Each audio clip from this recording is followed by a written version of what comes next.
할아버지, 이거 봐요. 지우가 그림 그렸어요. 명문가 강태수 회장의 저택. 아무도 주목하지 않던 6살 자폐아 지우가 크레파스로 낙서한 종이 한 장이 회장의 손에 들어왔습니다. 말도 못하고 눈도 마주치지 못하는 아이가 그린 그림이라고 생각했죠. 하지만 그 그림 한 장이 회장의 얼굴을 사색으로 만들어버렸습니다. 그림 속엔 20년 전 실종된 며느리의 모습과 범인의 얼굴이 너무나 선명하게 그려져 있었거든요. 더 충격적인 건 그 범인이 바로 이 집안의 최고 어른이었다는 사실입니다. 아무도 믿지 않던 아이의 낙서가 어떻게 20년 묵은 비밀을 파헤치게 되었을까요? 그리고 지우는 도대체 어떻게 그 장면을 알고 있었던 걸까요? 오늘 이야기 시작하기 전에 구독과 좋아요를 눌러주세요. 그럼 이야기 시작하겠습니다. 강태수 회장의 저택은 서울 한남동 언덕 꼭대기에 자리 잡고 있었습니다. 붉은 벽돌로 쌓아 올린 3층 저택은 40년이 넘는 세월의 비계를 고스란히 품고 있었어요. 정문을 지나 대리석 진입로를 깔아 걸으면 양쪽으로 단풍나무와 은행나무가 도열해 있었죠. 가을이면 낙엽이 융단처럼 깔리고 봄이면 벚꽃이 흩날리는 아름다운 정원이었습니다. 회장은 40년 전 아무것도 가진 게 없는 백수로 시작했어요. 손에 흙이 묻고 땀이 비 오듯 쏟아지는 건설 현장에서 인부로 일하며 밑바닥부터 배웠죠. 새벽 5시면 일어나 현장으로 달려가고 밤 11시가 되어서야 숙소로 돌아오는 날들이었습니다. 그렇게 10년을 버텨내며 작은 건설 회사를 차렸고 20년 더 흘러 지금은 국내 굴지의 건설회사 대성건설을 이끄는 입지전적 인물이 됐어요. 하지만 회장의 얼굴엔 늘 깊은 그늘이 드리워져 있었습니다. 재산이 아무리 많아도 채워지지 않는 빈자리가 있었죠. 그건 바로 둘째 아들 강민우였습니다. 회장보다 20살이나 어린 후처에게서 늦둥이로 얻은 아들이었어요. 총명하고 착했던 민우는 회장의 가장 큰 자랑이었죠. 아버지, 저도 현장에서 일하고 싶어요. 아버지처럼 밑바닥부터 배우고 싶습니다. 22살 대학을 졸업한 민우가 말했을 때 회장은 감격했습니다. 유학을 다녀온 장남 대호는 현장 일을 더럽다며 거들떠보지도 않았거든요. 민우는 정말로 현장에 나가 인부들과 함께 땀을 흘렸어요. 겨울엔 동상에 걸리고 여름엔 땡볕에 까맣게 탔지만 불평 한마디 없었죠. 그리고 민우는 25살에 결혼했습니다. 신부는 서연이라는 이름의 조용한 여인이었어요. 어릴 적 사고로 언어 장애를 갖게 된 서연은 말을 유창하게 하지 못했지만 마음씨가 고왔습니다. 회장은 처음엔 반대했어요. 민우야, 재벌가 며느리로 말도 제대로 못하는 여자를 데려오면 어떡하니? 아버지, 서연은 제가 세상에서 가장 사랑하는 사람입니다. 말보다 중요한 건 마음이에요. 민우의 단호함에 회장도 결국 허락했습니다. 그리고 서연을 만나보니 정말 착하고 예쁜 며느리였어요. 비록 말은 어눌했지만 정성껏 시부모를 모셨죠. 하지만 행복은 오래가지 못했습니다. 결혼한 지 3년 만에 비극이 찾아왔어요. 민우가 현장에서 돌아오던 길에 교통사고를 당한 겁니다. 빗길에 미끄러진 트럭이 민우의 차를 덮쳤고 민우는 그 자리에서 숨졌어요. 25살 젊은 나이였습니다. 회장은 만연자실했습니다. 장례식장에서 사흘 밤낮을 울었고 머리카락이 하얗게 새어버렸어요. 민우의 어머니인 박순자 여사는 충격으로 쓰러져 병원 신세를 져야 했죠. 그런데 더 큰 문제가 있었습니다. 서연이 임신 8개월이었던 거예요. 뱃속엔 민우의 아이가 있었습니다. 회장과 순자 여사는 손자만이라도 잘 키워야겠다고 다짐했어요. 서연아, 우리가 네 뒷바라지 다 해줄 테니 아이만 건강하게 낳아라. 회장이 며느리의 손을 잡으며 말했습니다.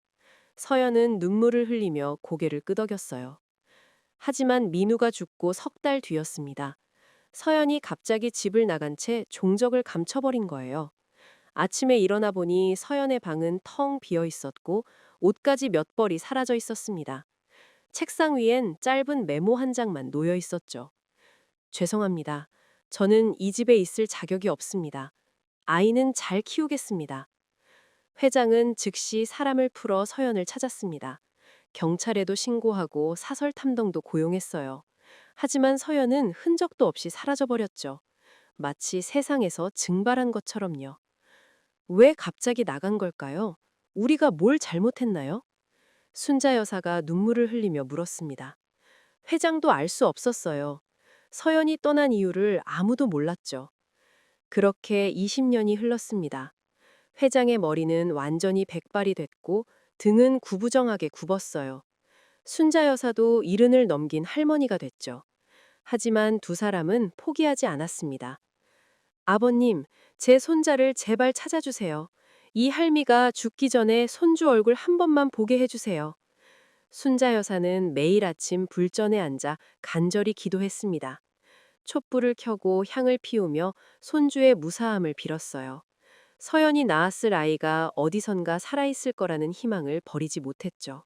순자 여사는 70이 넘은 나이에도 매달 사설 탐정에게 거금을 지불하며 손자를 찾고 있었어요. 탐정은 전국을 다니며 비슷한 나이의 아이들을 조사했지만 번번이 허탕이었습니다.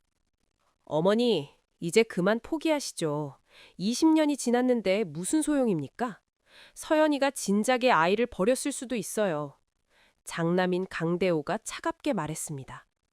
대호는 현재 50살로 아버지 회사의 전무 자리에 있으면서 후계자 자리를 노리고 있었죠. 동생이 죽고 나서 더욱 권력욕이 강해졌어요. 대호는 속으로 생각했습니다. 동생의 아들이 나타나면 재산 상속에 문제가 생길 거라고요. 차라리 영영 나타나지 않는 게 나았죠. 입 닥쳐. 네가 무슨 자격으로 동생 자식을 그렇게 말하니? 너 같은 놈은 내 자식도 아니야. 순자 여사가 아들을 향해 소리쳤습니다. 분노로 얼굴이 붉게 달아올랐어요. 대호는 입술을 깨물며 방을 나갔죠. 주먹을 꽉 쥔 채 복도를 걸었습니다. 언젠가 이 집안도 내 거야. 절대 양보 안 해. 대호는 이를 갈며 중얼거렸어요. 그때였습니다. 저택의 무거운 현관문이 천천히 열리며 밖에서 누군가 들어왔어요. 하얀 블라우스에 검은 치마를 입은 사회복지사 최영희 씨였습니다. 35쯤 돼 보이는 영희는 단정한 인상의 여성이었죠. 그녀의 손을 잡고 작은 아이 한 명이 함께 들어왔어요. 아이는 6살쯤 돼 보였습니다. 깡마른 몸에 너무 큰 옷을 입고 있었어요. 머리는 단정하게 빗어져 있었지만 얼굴은 창백했죠. 아이는 고개를 푹 숙인 채 사람들의 눈을 피하고 있었습니다. 회장님, 약속대로 아이를 데려왔습니다. 영희가 공손하게 인사했습니다. 회장은 응접실 소파에 앉아 있다가 천천히 일어났어요. 지팡이를 짚으며 아이에게 다가갔죠. 강 회장은 고개를 숙여 아이와 눈높이를 맞추려 했지만 아이는 시선을 피했습니다.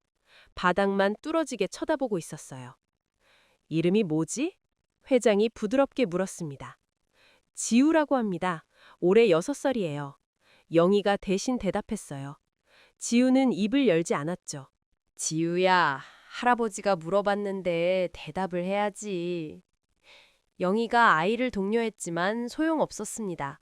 지우는 여전히 침묵을 지켰어요. 회장이 영희를 쳐다봤습니다. 영희는 작게 한숨을 쉬며 설명했죠. 지우는 대답하지 않습니다. 아니, 대답할 수 없어요. 지우는 태어날 때부터 말을 하지 못하는 중증 자폐 스펙트럼 장애 아동입니다. 회장의 표정이 조금 어두워졌어요. 영희가 계속 말했습니다. 보육원에서 자란 지우는 부모가 누구인지도 알 수 없는 미아예요. 5년 전 겨울 서울역 앞에서 발견됐죠. 당시 돌쯤 된 아기였는데 박스에 담긴 채 버려져 있었어요. 주변에 쪽지 하나 없었고 신원을 밝힐 단서도 전혀 없었습니다. 그래서 보육원으로 간 거군요. 네, 그런데 지우는 다른 아이들과 달랐어요. 말도 안 하고 눈도 마주치지 않았죠. 병원 검사 결과 자폐 진단을 받았습니다. 그래서 입양 가정을 찾기가 어려웠어요. 회장은 고개를 끄덕였습니다. 그리고 지우를 다시 바라봤어요. 복지관 건립에 10억 원을 기부하시면서 조건이 딱 하나뿐이라고 하셨잖아요. 말 못하는 아이 하나를 입양하고 싶다고요. 저희가 오래 찾았는데 지우가 딱 맞는 것 같아서 모셔왔습니다. 영희의 말에 회장은 무거운 표정으로 고개를 끄덕였습니다. 사실 회장에게는 남들에게 말하지 못한 숨겨진 이유가 있었어요. 죽은 둘째 며느리 서연도 말을 잘 못하는 언어 장애인이었거든요. 회장은 지우를 볼 때마다 서연이 떠올랐습니다. 그리고 20년 동안 보지 못한 그리운 손자도 생각났죠. 혹시 지우가 자기 손자는 아닐까 하는 희망도 품었어요. 물론 말도 안 되는 생각이란 걸 알고 있었지만요. 잘 왔다, 지우야. 이제부터 여기가 네 집이란다. 할아버지가 너를 지켜줄게. 회장이 떨리는 손으로 지우의 머리를 쓰다듬었습니다. 지우는 여전히 고개를 들지 않았어요. 하지만 작은 손을 들어 회장의 손을 살짝 만졌습니다. 그 순간 회장의 가슴이 뭉클해졌어요. 차갑고 작은 손의 촉감이 묘하게 따뜻하게 느껴졌죠. 마치 운명처럼 연결된 것 같은 기분이 들었습니다. 할아버지, 제발 이 아이를 사랑해주세요. 지우는 세상에서 가장 외로운 아이예요. 영희가 문시우를 붉히며 말했습니다. 그러겠습니다. 제 손자처럼 아끼겠어요. 회장이 대답했어요. 그 말은 진심이었죠. 복도에서 이 광경을 지켜보던 대호는 인상을 찌푸렸습니다. 또 귀찮은 식구가 하나 늘었다는 생각이 들었어요. 하지만 어차피 말도 못하는 자폐아니까 신경 쓸 것도 없다고 여겼죠. 대호는 그때 몰랐습니다. 이 작고 연약해 보이는 아이가 20년 묵은 비밀을 파헤칠 열쇠라는 사실을요. 그리고 자신의 인생을 송두리째 뒤흔들 존재라는 것도요. 지우는 회장의 손을 잡고 저택 안으로 들어갔습니다. 넓은 대리석 현관을 지나 거실로 향했어요. 순자 여사가 소파에 앉아 지우를 바라보고 있었죠. 어머니, 지우가 왔습니다. 이제부터 우리 손주처럼 키우겠어요. 회장이 말했습니다. 순자 여사는 지우를 보더니 눈물을 글썽였어요. 민우의 아들과 비슷한 나이였거든요. 그래, 잘 왔구나. 할머니가 맛있는 거 많이 해줄게. 순자 여사가 지우에게 손을 내밀었습니다. 지우는 잠시 망설이다가 천천히 할머니의 손을 잡았어요. 그렇게 지우의 새로운 인생이 시작되는 순간이었습니다. 지우가 저택에 온 지 석 달이 지났습니다. 계절은 어느덧 가을에서 겨울로 접어들고 있었어요. 저택 정원의 나무들은 앙상한 가지만 남았고 차가운 바람이 불어왔죠. 아이는 여전히 말을 하지 못했습니다. 아침에 일어나도 인사 한마디 없었고 밥을 먹을 때도 묵묵히 숟가락을 들 뿐이었어요. 가족들이 말을 걸어도 고개만 끄덕이거나 외면할 뿐이었죠. 회장은 매일 아침 지우와 함께 정원을 산책했습니다. 지팡이를 짚고 천천히 걷는 회장의 옆을 지우가 조용히 따라왔어요. 두 사람은 말없이 나란히 걸었지만 그 침묵이 불편하지는 않았죠. 지우야, 저기 까치가 보이니? 까치가 울면 좋은 소식이 온대. 회장이 나무 위를 가리키며 말했습니다. 지우는 고개를 들어 까치를 바라봤어요. 잠시 새를 응시하다가 다시 고개를 숙였죠. 말은 안 해도 괜찮아. 할아버지는 네가 여기 있는 것만으로도 행복하단다. 회장이 지우의 어깨를 가볍게 두드렸습니다. 지우는 회장의 손을 올려다보더니 작게 미소를 지었어요. 아주 잠깐이었지만 분명한 미소였죠. 그 미소를 본 회장의 가심이 따뜻해졌습니다. 이 아이도 감정이 있고 마음을 열어가고 있다는 걸 느낄 수 있었어요. 하지만 다른 식구들의 반응은 달랐습니다. 특히 대호의 아내 윤미선은 지우를 노골적으로 무시했어요. 식탁에서도 지우 쪽은 쳐다보지도 않았죠. 아버님, 저 아이 때문에 집안 분위기가 너무 이상해졌어요. 손님들도 오기 꺼려하고요. 미선이 회장에게 불만을 털어놨습니다. 무슨 소리야? 지우는 우리 가족이야. 가족이라뇨? 그냥 불쌍해서 데려온 거잖아요. 아버님도 너무 집착하시는 거 아닙니까? 미선의 말에 회장은 화가 났지만 참았습니다. 며느리와 다툴 필요는 없다고 생각했죠. 더 이상 그런 말 하지 마시오. 지우는 이 집 식구야. 회장이 단호하게 말하자 미선은 입을 다물었습니다. 하지만 표정은 여전히 불만투성이었어요. 그날 오후였습니다. 지우는 거실 바닥에 앉아 있었어요. 가정부 김 여사가 아이에게 크레파스 한 통을 건넸죠. 지우야, 이거 갖고 놀아. 그림 그리는 거 좋아하니?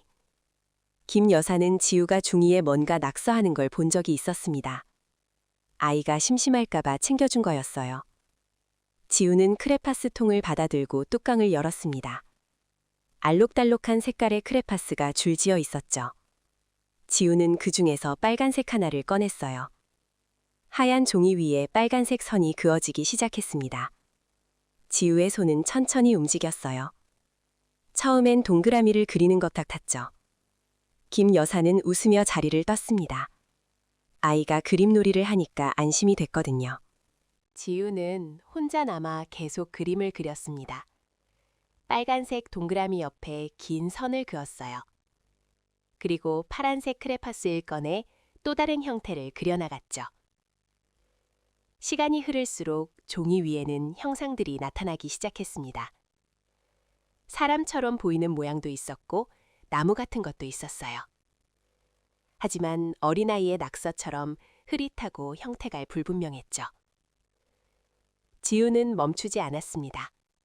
마치 무언가에 홀린 듯 계속 크레파스를 움직였어요. 검은색으로 배경을 칠하고 빨간색으로 강조했죠. 저녁 식사 시간이 됐습니다. 순자 여사가 지우를 부르러 왔어요. 지우야, 밥 먹자. 할머니가 네가 좋아하는 계란찜 만들었어. 순자 여사는 지우가 계란찜을 잘 먹는다는 걸 알고 있었습니다. 매일 아침 정성껏 만들어주곤 했죠. 지우는 크레파스를 내려놓고 일어났습니다. 그림은 거실 바닥에 그대로 놓여 있었어요. 지우는 뒤도 돌아보지 않고 식탁으로 향했죠. 식사가 끝나고 회장이 거실로 돌아왔습니다. 소파에 앉으려다가 바닥에 놓인 종이를 발견했어요. 이게 뭐지? 회장은 허리를 굽혀 종이를 집어들었습니다. 그리고 그림을 자세히 들여다보는 순간 얼굴색이 변했어요. 그림 속에는 분명히 사람 형상이 그려져 있었습니다. 긴 머리를 한 여자가 바닥에 누워 있었고 그 옆에 또 다른 사람이 서 있었어요. 여자의 머리 부분은 빨간색으로 칠해져 있었죠. 회장의 손이 떨리기 시작했습니다. 그림 속 배경을 보니 큰 나무들이 그려져 있었어요. 그건 마치 저택 뒤편의 대나무 숲 같았죠. 설마 이게... 회장은 그림을 들고 서저로 향했습니다. 문을 잠그고 책상에 앉아 다시 그림을 펼쳤어요. 책상 서랍에서 오래된 사진첩을 꺼냈죠. 사진첩을 넘기다가 한 장의 사진에서 멈췄습니다. 20년 전 서연이 임신한 몸으로 정원을 산책하던 사진이었어요. 긴 머리에 원피스를 입은 모습이었죠. 그림 속 여자와 사진 속 서연의 실루엣이 너무나 비슷했습니다. 머리 길이도 같았고 옷 모양도 유사했어요. 지우가 어떻게 이걸 그렸지? 서연을 본 적도 없는데? 회장은 혼란스러웠습니다. 6살 자폐아가 20년 전 사람을 그려낸다는 게 말이 안 됐죠. 하지만 더 놀라운 건 따로 있었습니다. 그림 속에서 서 있는 사람의 형체였어요. 얼굴은 흐릿했지만 체격이나 자세가 묘하게 익숙했죠. 회장은 사진첩을 계속 넘겼습니다. 가족 사진들이 나왔어요. 회장과 순자 여사 그리고 두 아들이 함께 찍은 사진들이었죠. 그중 한 장을 보다가 회장은 움찔했습니다. 대호가 정원에서 찍은 사진이었는데 자세가 그림 속 인물과 비슷했거든요. 아니야, 설마. 회장은 고개를 저었습니다. 자기 아들이 며느리에게 해를 끼쳤을 리 없다고 생각했어요.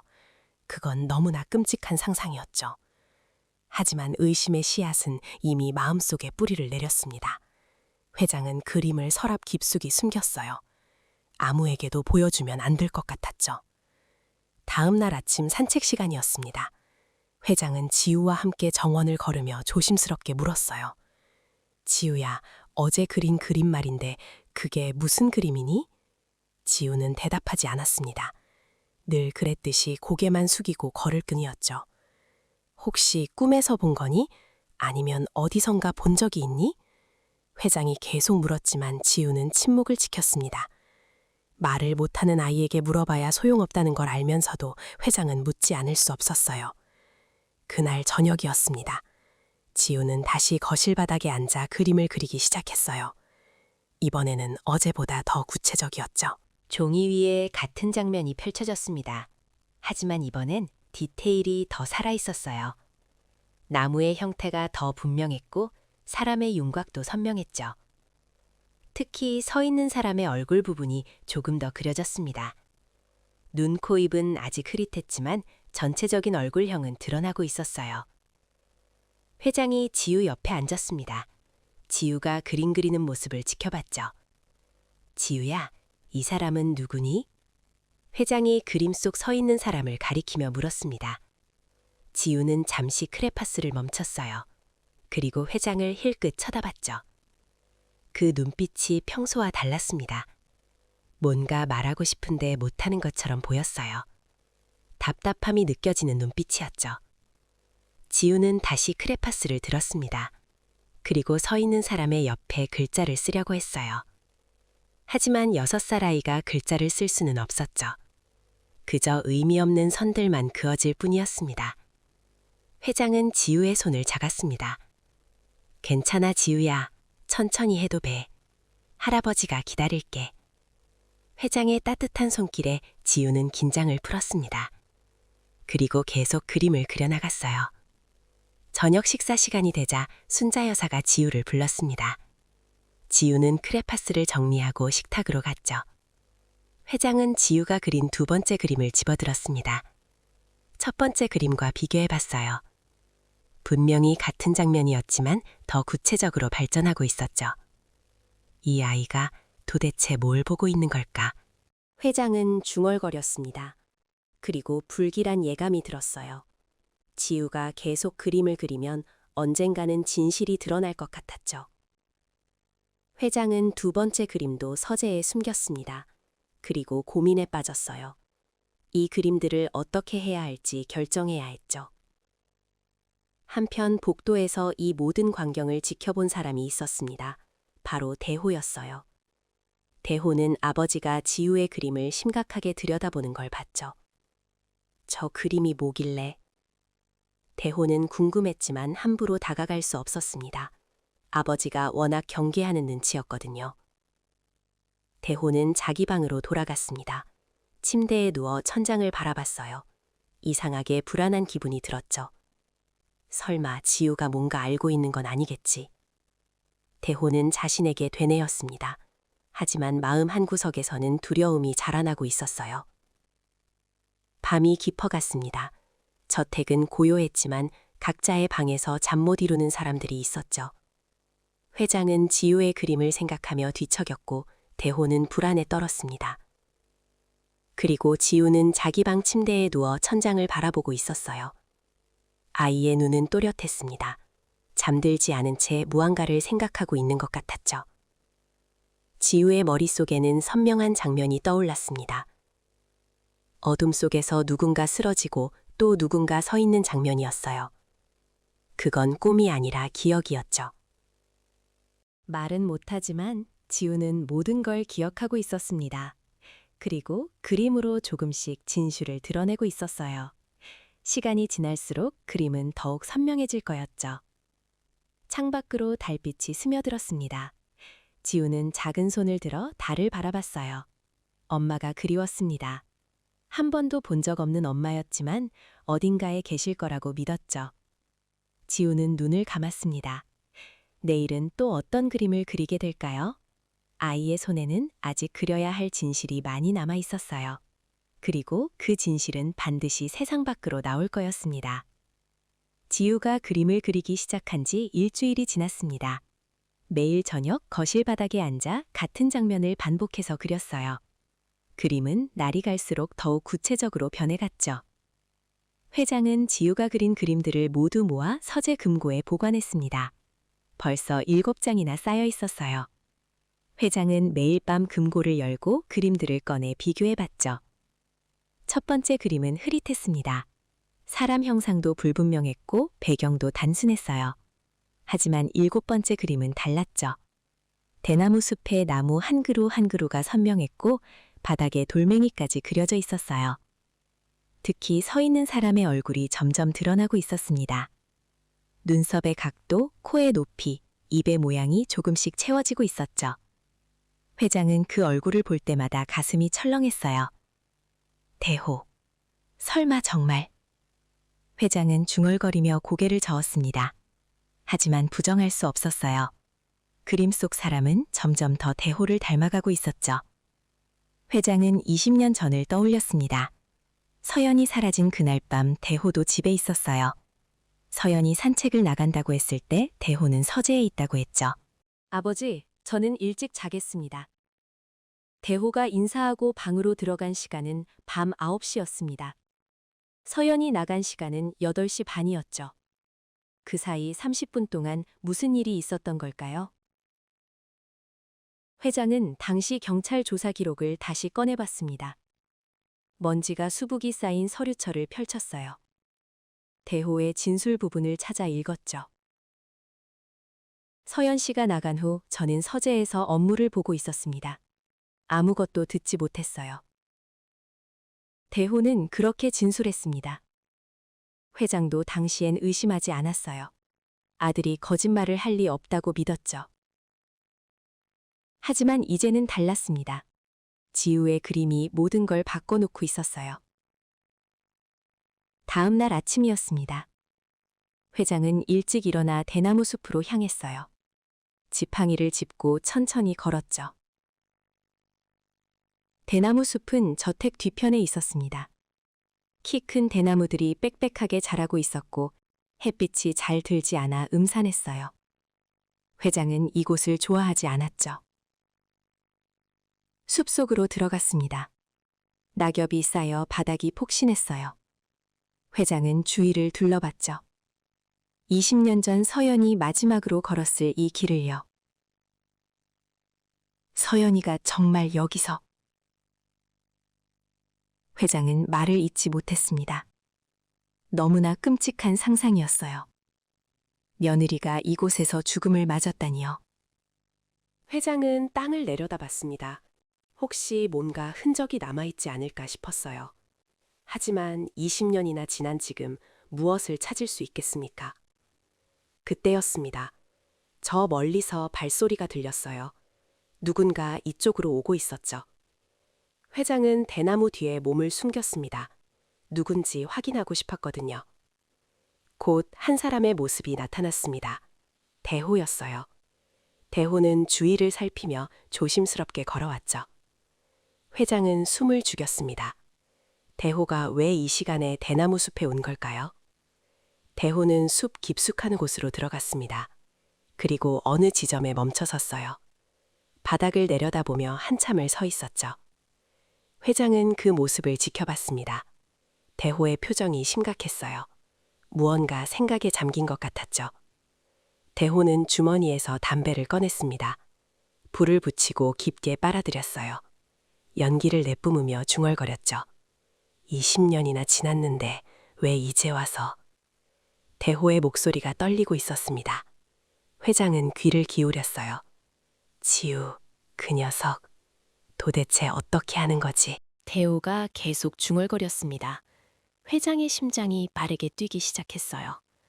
대호는 담배를 한 모금 더 피우고 바닥에 던졌습니다. 발로 밟아 끄더니 돌아섰어요. 그리고 숲을 빠져나갔죠.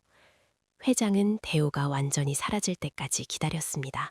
그리고 대호가 서 있던 자리로 다가갔어요.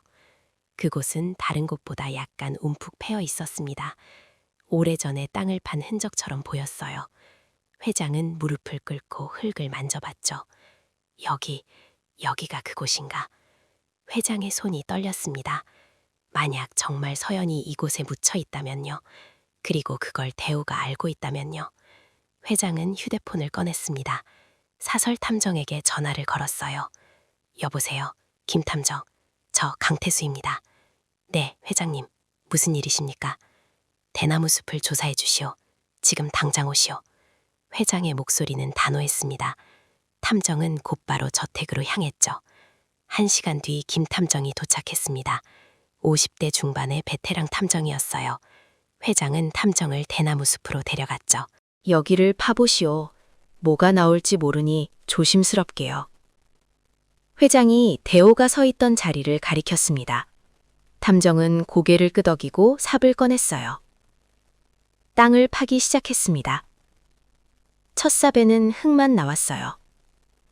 두 번째 삽에도 마찬가지였죠. 탐정은 땀을 닦으며 계속 파들어갔어요. 삽이 땅 속으로 들어갈 때마다 회장의 심장도 같이 내려앉는 것 같았죠. 30cm쯤 팠을 때였습니다. 세 번째 삽을 뜰 때였어요. 회장님, 뭔가 있습니다. 탐정이 삽질을 멈췄습니다. 흙 속에서 하얀 천조각이 보였어요. 세월에 바래고 흙에 물들었지만 분명 천이었죠. 회장은 가슴이 덜컥 내려앉았습니다. 다리에 힘이 풀려 옆 나무에 기댔어요. 탐정은 조심스럽게 손으로 흙을 걷어냈죠. 천조각이 점점 더 드러났어요. 그것은 옷이었습니다. 여성용 원피스 같았어요. 20년 동안 땅속에 묻혀있던 옷이었죠. 탐정이 조심스럽게 옷을 들어 올리자 그 아래 뼈가 모습을 드러냈어요. 이건 사람 유골입니다. 회장님. 탐정의 말에 회장은 비틀거렸습니다. 지팡이를 짚고 간신히 버텼어요. 눈앞이 아찔했죠. 즉시 경찰에 신고하시오. 회장이 떨리는 목소리로 말했습니다. 탐정은 곧바로 전화를 걸었죠. 30분 뒤 경찰이 도착했습니다. 사이렌 소리가 저택 주변에 울려 퍼졌어요. 형사복을 입은 수사관들이 대나무 숲으로 들어왔죠.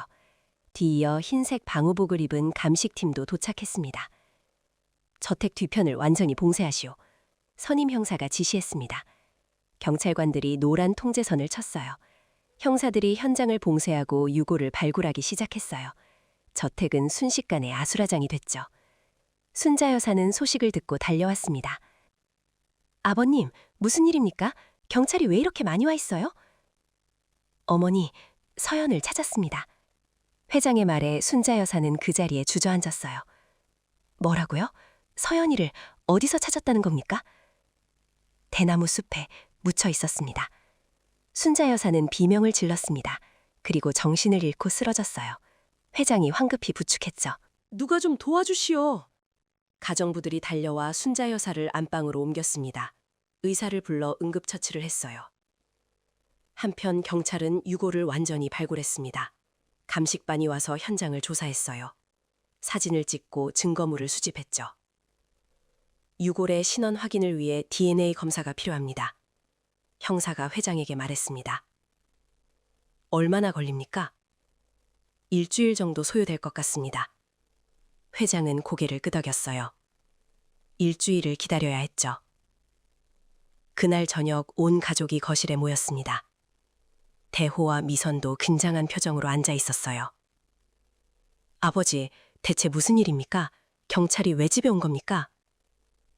대호가 물었습니다. 하지만 목소리가 평소와 달리 떨리고 있었어요. 회장은 대호를 똑바로 쳐다봤습니다. 대나무 숲에서 유골이 발견됐다. 서연일 가능성이 높아. 대호의 얼굴이 창백해졌습니다. 미선은 놀라 입을 가렸어요. 서연 씨가 거기 묻혀 있었다고요? DNA 검사 결과를 기다려봐야 확실히 알겠지만 10중 8구 서연이 맞을 거야. 회장의 시선이 대호에게서 떠나지 않았습니다. 대호는 시선을 피하며 손을 비볐어요. 그럼 누가 그런 짓을 한 겁니까? 대호가 떫은 목소리로 물었습니다. 그걸 내가 어떻게 아니? 경찰이 수사할 거야. 회장이 냉랭하게 대답했어요. 긴장감이 거실을 가득 채웠죠. 그때 계단에서 작은 발소리가 들렸습니다. 지우였어요. 지우는 거실로 내려와 가족들을 바라봤죠. 회장이 지우에게 손짓했습니다. 지우야, 이리 오렴. 지우는 천천히 회장에게 다가갔어요. 회장은 지우를 무릎에 앉혔죠. 대호는 지우를 보며 식은땀을 흘렸습니다. 지우의 맑은 눈동자가 자신을 뚫어보는 것 같았어요. 너희들은 방으로 들어가거라. 나도 쉬어야겠다. 회장이 가족들을 돌려보냈습니다. 대호는 황급히 자리에서 일어나 방으로 향했어요. 대호의 방문이 닫히자 미선이 다가왔습니다. 여보, 괜찮아요? 얼굴이 왜 그래요? 괜찮아. 그냥 놀라서 그래. 대호는 거짓말을 했습니다. 하지만 속으로는 공포에 떨고 있었어요. 20년 만에 드러나다니? 어떻게 된 거지? 대호는 창밖을 바라보며 중얼거렸습니다. 대나무 숲이 보였어요. 이제 그곳은 범죄 현장이 됐죠. 대호는 침대에 앉아 머리를 감쌌습니다. 모든 게 무너지고 있었어요. 20년 동안 숨겨왔던 비밀이 세상 밖으로 나오고 있었죠. 지우, 그 아이가 뭔가 알고 있어. 분명히. 대호는 확신했습니다. 지우의 그림이 이 모든 걸 시작했다는 걸요. 하지만 어떻게 6살 자폐아가 20년 전 일을 알 수 있단 말인가요? 대호는 잠을 이룰 수 없었습니다. 밤새 뒤척이며 과거를 떠올렸어요. 20년 전 그날 밤이 생생하게 되살아났죠. 그리고 이제 모든 것이 끝나가고 있었습니다. 정의의 심판이 다가오고 있었어요. 일주일이 지났습니다. DNA 검사 결과가 나오는 날이었어요. 회장은 아침부터 초조하게 전화를 기다렸죠. 오전 10시였습니다. 경찰서에서 전화가 걸려왔어요. 회장님, 검사 결과가 나왔습니다. 저희가 직접 찾아뵙겠습니다. 형사의 목소리는 무겁게 가라앉아 있었습니다. 회장은 전화를 끊고 깊은 한숨을 쉬었어요. 1시간 뒤 형사 2명이 저택을 찾아왔습니다. 회장은 서재로 그들을 안내했죠. 결과가 어떻습니까? 회장이 떨리는 목소리로 물었습니다. 유골은 서연 씨가 맞습니다. DNA가 일치했어요. 형사의 말에 회장은 눈을 감았습니다. 예상했던 결과였지만 막상 확인하니 충격이 컸어요. 그리고 한 가지 더 중요한 사실이 밝혀졌습니다. 뭡니까? 서연 씨는 타살당했습니다. 두개골에서 둔기에 맞은 흔적이 발견됐어요. 그리고 형사는 잠시 말을 멈췄습니다. 그리고 뭡니까? 어서 말씀하시오. 유골 옆에서 태아의 뼈도 발견됐습니다. 서연 씨는 임신한 상태로 사망했어요. 회장은 책상을 움켜잡았습니다. 손자가 정말 존재했다는 증거였죠. 하지만 그 아이는 태어나지도 못하고 엄마와 함께 묻혔던 거예요. 아니, 잠깐만요. 회장이 갑자기 말했습니다. 뭔가 이상합니다. 서연이 메모를 남기고 나갔잖아요. 아이를 잘 키우겠다고요. 형사도 고개를 끄덕였습니다. 그 점도 의문입니다. 저희가 필적을 감정한 결과 그 메모는 위조됐을 가능성이 높아요. 위조라고요? 네, 누군가 서연 씨의 필체를 흉내낸 것 같습니다. 범인이 가출로 위장하려고 한 거죠. 회장의 머릿속이 복잡해졌습니다. 그렇다면 20년 동안 모두가 속아온 거였어요. 용의자가 있습니까? 회장이 조심스럽게 물었습니다. 당시 집에 있던 사람들을 모두 조사할 예정입니다. 회장님과 부인 그리고 장남 강대호 씨가 집에 계셨죠. 형사가 수첩을 넘기며 확인했습니다. 대호를 의심하는 겁니까? 아직 특정할 수는 없습니다. 하지만 모든 가능성을 열어두고 수사하겠습니다. 형사들이 돌아간 뒤 회장은 서재 금고를 열었습니다. 지우가 그린 그림들을 꺼냈어요. 7장의 그림이 책상 위에 펼쳐졌죠.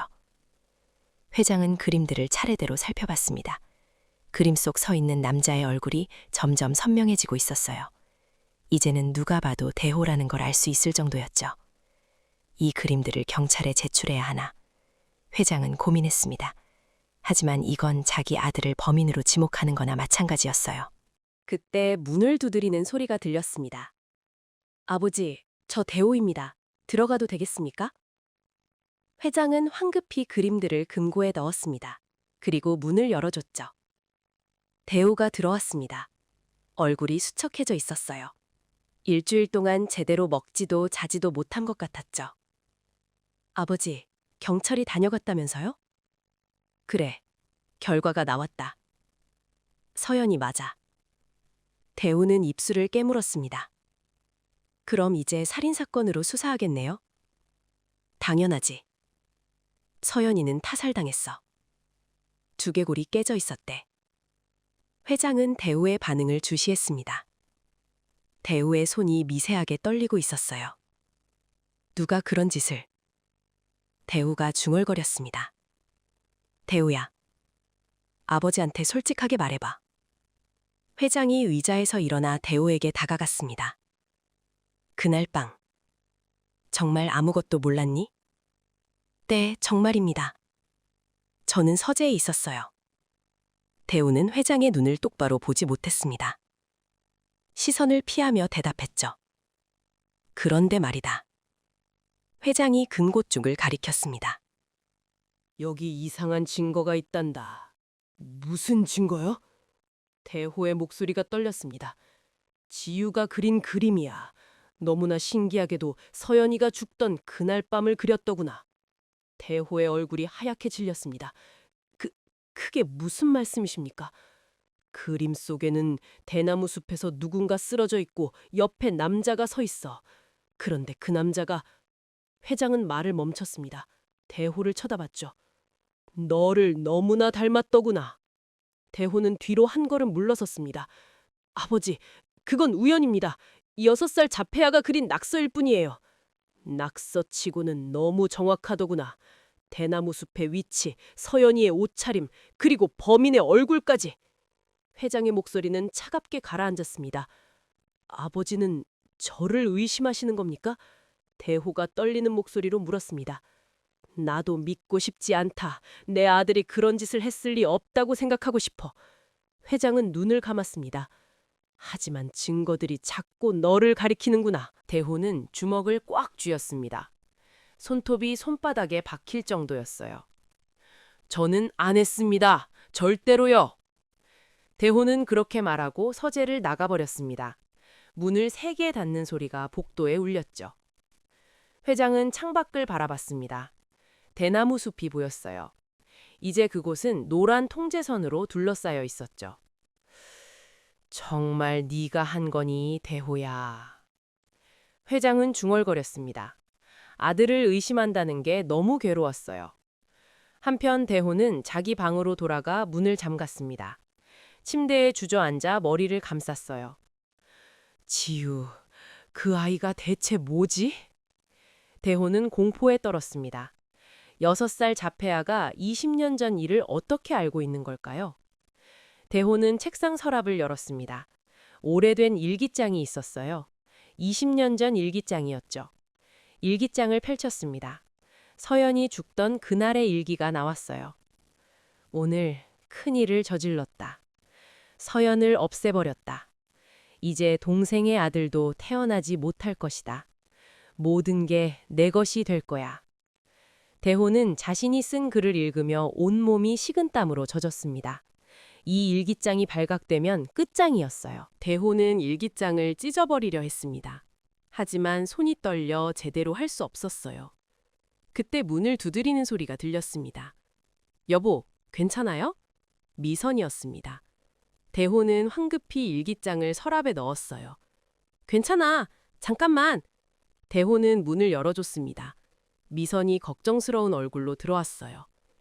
회장님이랑 무슨 얘기했어요? 얼굴이 왜 그래요? 아무것도 아니야. 그냥 스트레스 받아서.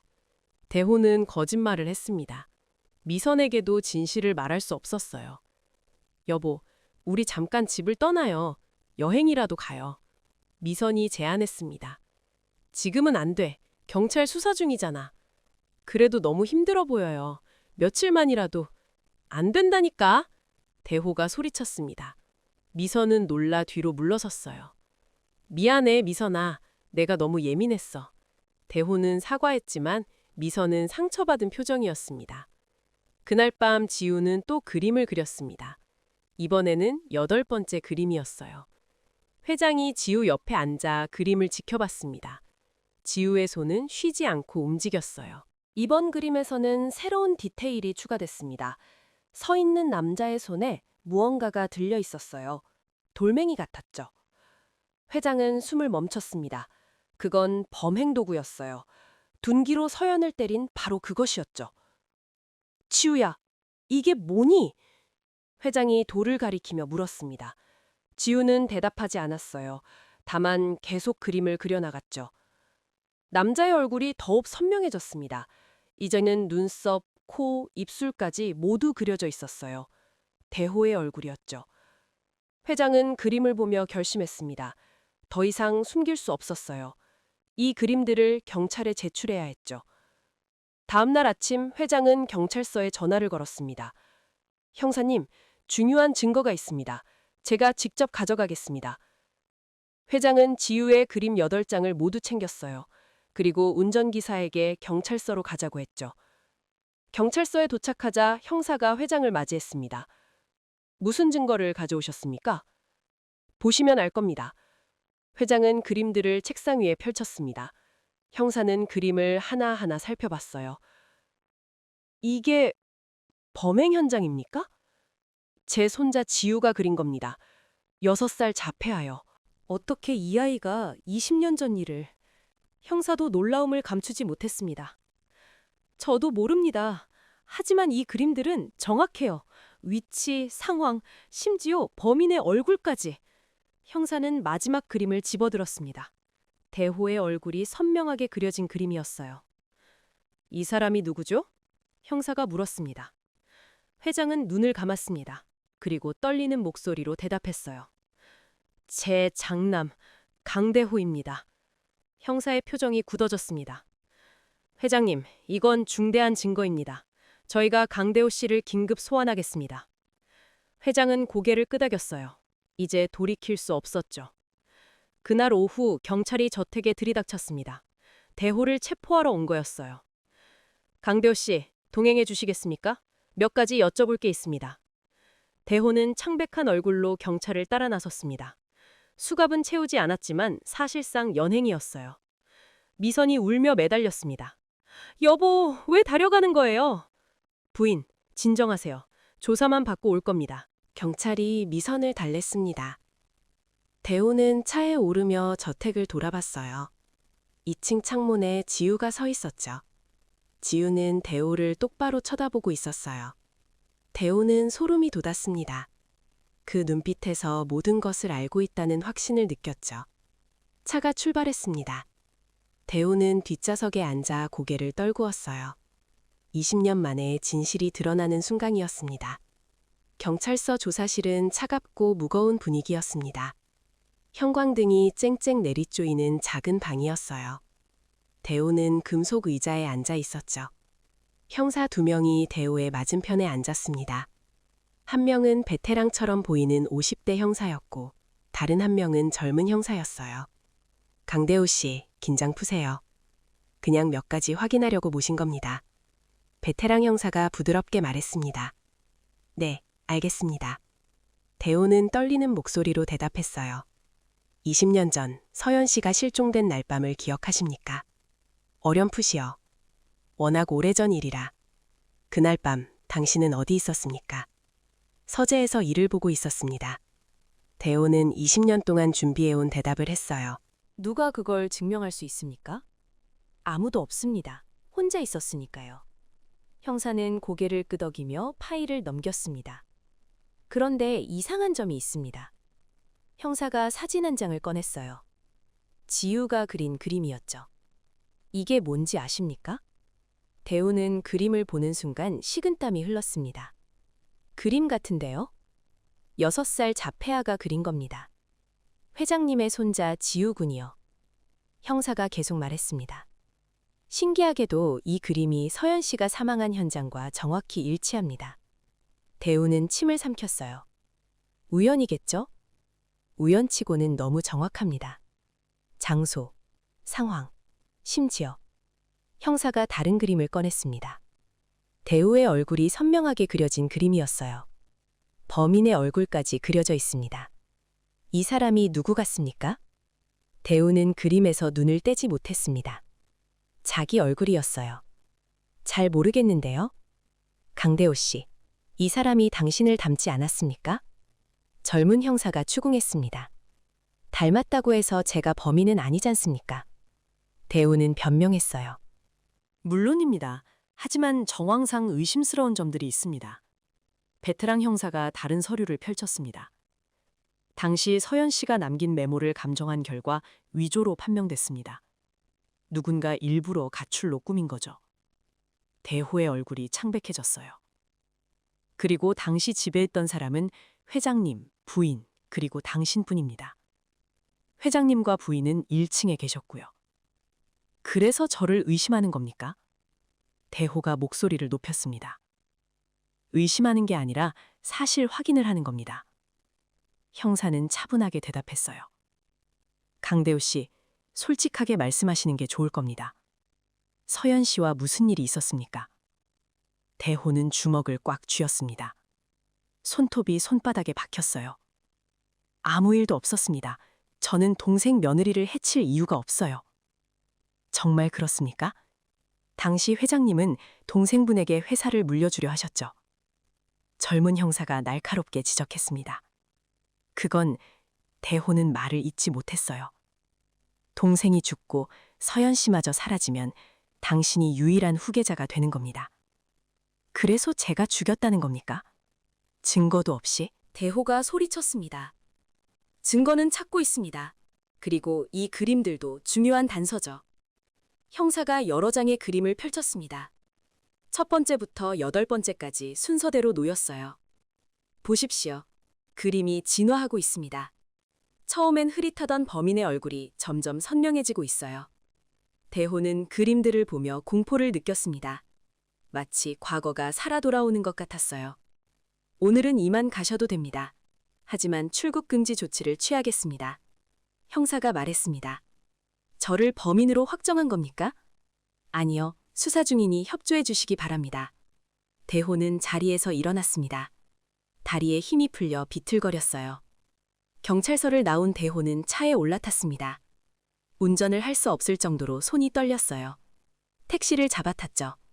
저택으로 돌아가는 길은 멀게만 느껴졌습니다. 대호는 창밖을 멍하니 바라봤어요. 20년 동안 숨겨왔는데 어떻게 이렇게 되는 거지? 대호는 중얼거렸습니다. 저택에 도착하자 미선이 달려왔습니다. 여보, 무슨 일이에요? 경찰이 뭐라고 했어요? 별거 아니야. 그냥 확인차 물어본 거야. 대호는 거짓말을 했습니다. 정말요? 얼굴이 왜 그래요? 피곤해서 그래. 좀 쉬어야겠어. 대호는 방으로 들어가 문을 잠갔습니다. 침대에 쓰러지듯 누웠어요. 천장을 바라보며 20년 전을 떠올렸습니다. 그날 밤이 너무나 생생했어요. 서연이 대나무 숲으로 산책을 나갔을 때였습니다. 대호는 창문 너머로 그 모습을 봤어요. 저 여자만 없으면. 대호는 악마 같은 생각을 했습니다. 그리고 몰래 서연을 따라갔죠.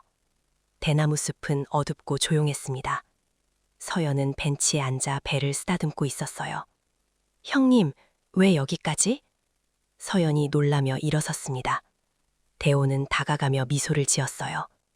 산책하는 거 도와주려고 왔어요. 하지만 대호의 눈빛은 차갑게 식어 있었습니다. 대호는 주위를 둘러봤어요. 아무도 없었죠. 그 순간이었습니다. 대호는 바닥에 있던 돌멩이를 집었어요. 그리고 망설임 없이 서연의 머리를 내리쳤죠. 서연은 신음하며 쓰러졌습니다. 피가 흘러나왔어요. 대호는 당황했지만 이미 벌어진 일이었죠. 미안해요, 서연 씨. 하지만 이렇게 될 수밖에 없어요. 대호는 서연의 숨이 끊어지는 걸 확인했습니다.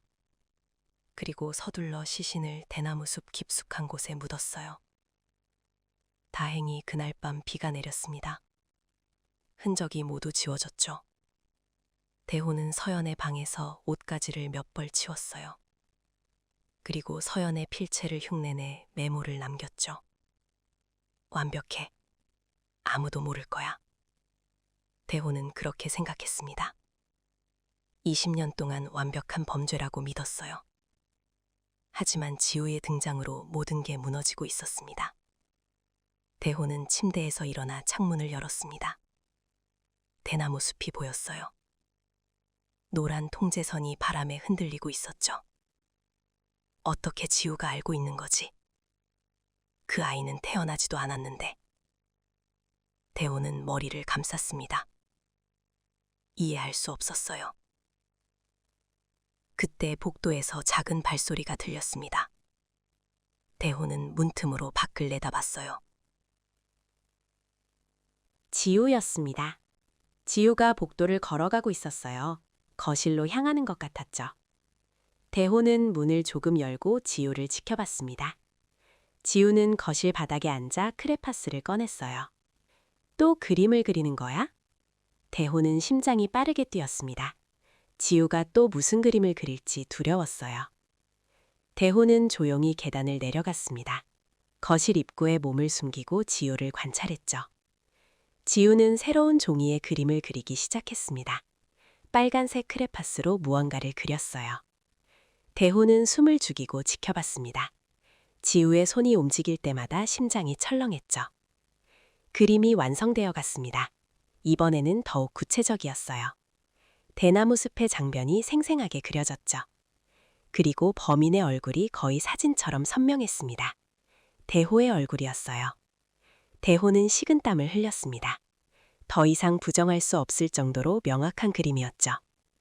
지우는 그림을 다 그리고 크레파스를 내려놨습니다. 그리고 고개를 들어 대호가 숨어있는 쪽을 봤어요. 두 사람의 눈이 마주쳤습니다. 지우는 말없이 대호를 응시했어요. 그 눈빛에는 두려움이 없었죠. 대호는 오히려 위축됐습니다. 6살 아이의 눈빛이 너무나 깊었어요. 넌 대체 뭐니? 대호가 떨리는 목소리로 물었습니다. 지우는 대답하지 않았습니다. 다만 자기가 그린 그림을 가리켰어요. 그 의미는 분명했죠. 나는 모든 걸 알고 있어. 대호는 뒤로 물러섰습니다. 그리고 황급히 계단을 올라가 방으로 도망쳤어요. 방문을 잠그고 침대에 주저앉았습니다. 온몸이 떨렸어요. 안 돼. 이러다간 정말. 대호는 공포에 질렸습니다. 모든 게 무너지고 있었어요. 한편 거실에 남은 지우는 그림을 바닥에 놓고 일어났습니다. 천천히 2층을 올려다봤어요. 지우의 표정은 평온했습니다. 말은 못하지만 진실을 알리는 임무를 다하고 있었죠. 그날 밤 회장이 귀가했습니다. 거실 바닥에 놓인 그림을 발견했어요. 9번째 그림이었습니다. 회장은 그림을 집어들고 한숨을 쉬었어요. 이제 정말 명확하구나. 그림 속 대호의 얼굴은 사진보다 더 선명했습니다. 손에 든 돌멩이, 쓰러진 서연, 모든 게 생생했어요. 회장은 그림을 서재로 가져갔습니다.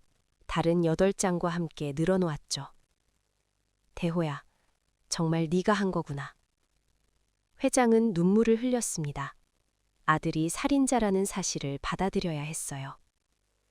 회장은 전화기를 들었습니다. 경찰에 전화를 걸어야 했죠. 하지만 손이 떨려 번호를 누를 수 없었어요. 내일 전화하자. 회장은 전화기를 내려놨습니다. 하룻밤만 더 생각하고 싶었어요. 하지만 회장은 알고 있었습니다. 정의는 반드시 실현돼야 한다는 걸요. 아무리 친아들이라도 죄를 지었으면 벌을 받아야 했죠. 저택은 깊은 밤이었습니다. 하지만 아무도 잠들지 못했어요. 회장은 서재에서 그림들을 펼쳐놓고 바라봤습니다. 대호는 방에서 벽을 응시하며 앉아 있었어요. 각자의 고뇌 속에 담을 지새웠습니다. 순자 여사도 잠을 이루지 못했습니다. 며느리의 죽음이 확인된 후 충격에서 벗어나지 못하고 있었어요. 불전 앞에 앉아 서연의 명복을 빌었죠. 서연아, 미안하다. 우리가 너를 지켜주지 못했구나. 순자 여사는 눈물을 흘렸습니다. 그리고 지우만이 평온하게 잠들어 있었습니다. 작은 가슴이 규칙적으로 오르내렸어요. 아이의 임무는 거의 끝나가고 있었습니다. 진실은 이미 세상 밖으로 나왔으니까요. 다음 날 아침이었습니다. 회장은 결심을 굳혔어요. 더 이상 미룰 수 없었죠. 아침 식사 시간에 온 가족이 식탁에 모였습니다.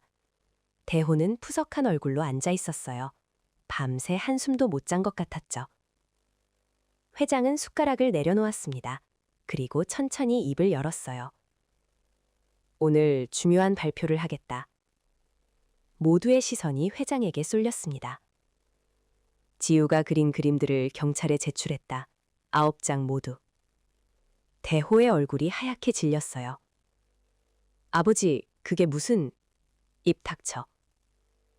회장이 단호하게 말했습니다. 경찰은 오늘 오후 다시 올 거야.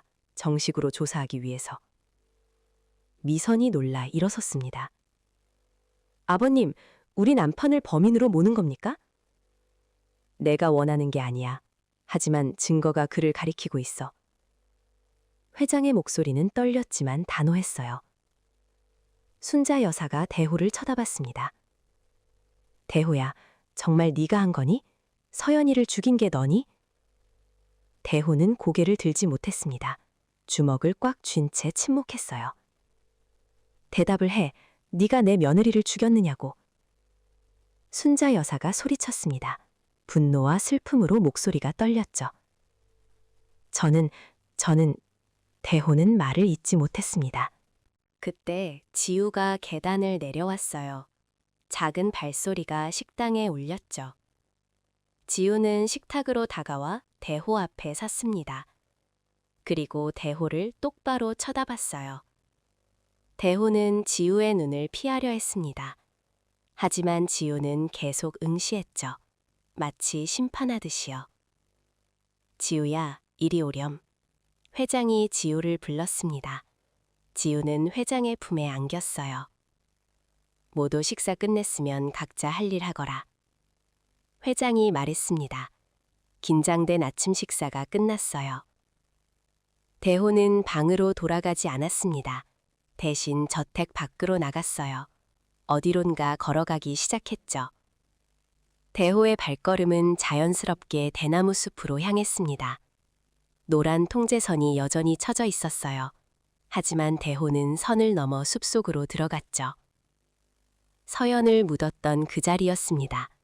이제는 파헤쳐진 채 텅 비어 있었어요. 대호는 그 앞에 무릎을 꿇었습니다. 서연 씨, 미안합니다. 대호는 처음으로 진심 어린 사과를 했어요. 눈물이 흘러내렸죠. 제가 미쳤었습니다. 욕심 때문에, 권력 때문에. 대호는 흐느꼈습니다. 20년 동안 억눌러왔던 죄책감이 터져나왔어요. 뱃속의 아기까지. 제가 정말 짐승만도 못한 놈입니다. 대호는 땅에 이마를 댔습니다. 온몸이 떨렸어요. 그때 뒤에서 발소리가 들렸습니다. 대호는 고개를 돌렸어요. 회장이 서 있었습니다. 지팡이를 짚고 대호를 내려다보고 있었죠. 아버지, 너 스스로 인정하는구나. 회장의 목소리는 차가웠습니다. 대호는 고개를 끄덕였어요. 네, 제가 했습니다. 서연 씨를 죽인 건 저예요. 회장은 눈을 감았습니다. 아들의 입에서 직접 자백을 듣는 순간이었어요. 왜 그랬니? 회장의 질문에 대호는 한참을 침묵했습니다. 그리고 천천히 입을 열었어요.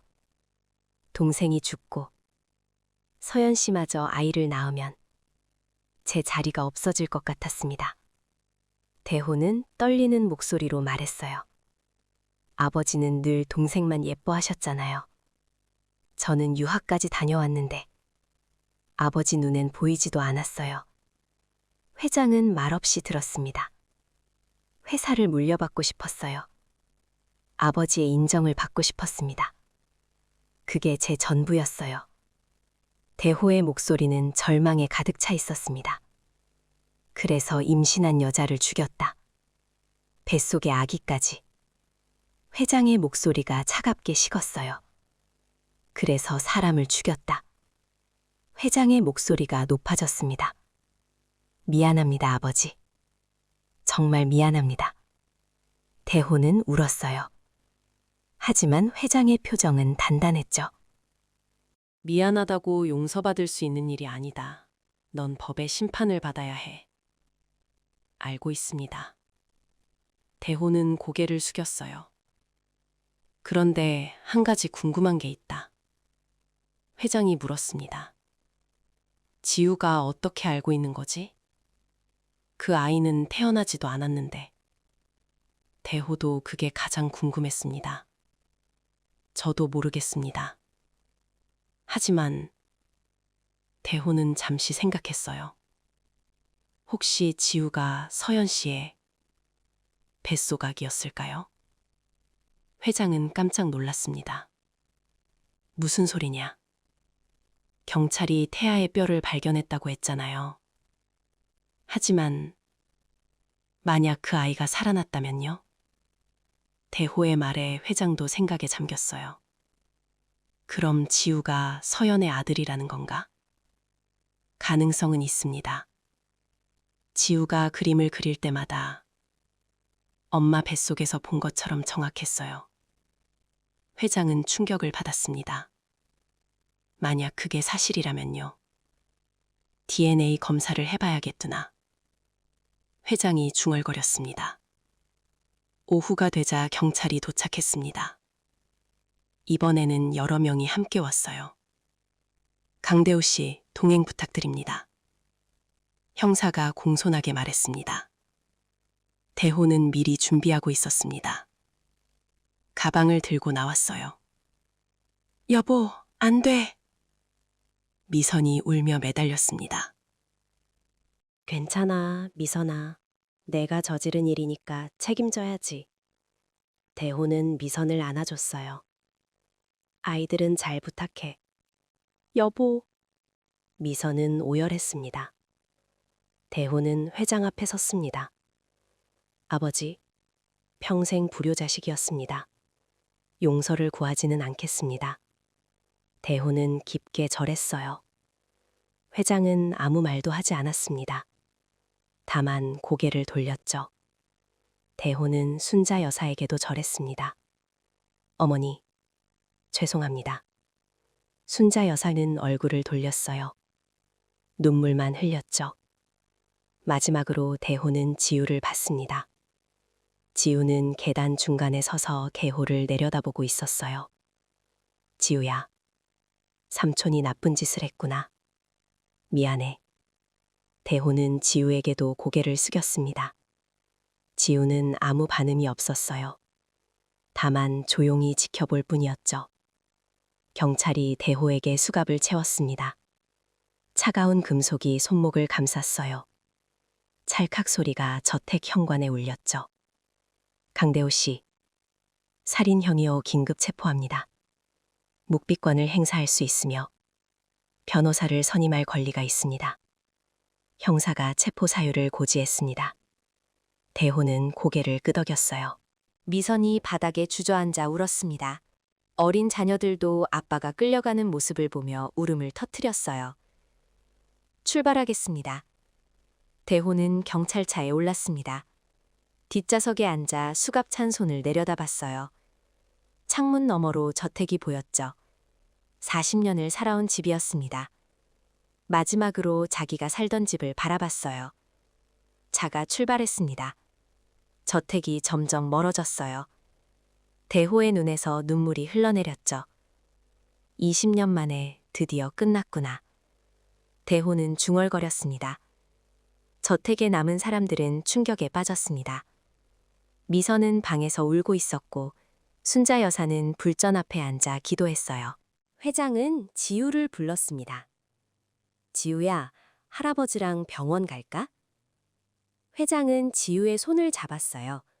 DNA 검사를 받으러 가야 했죠.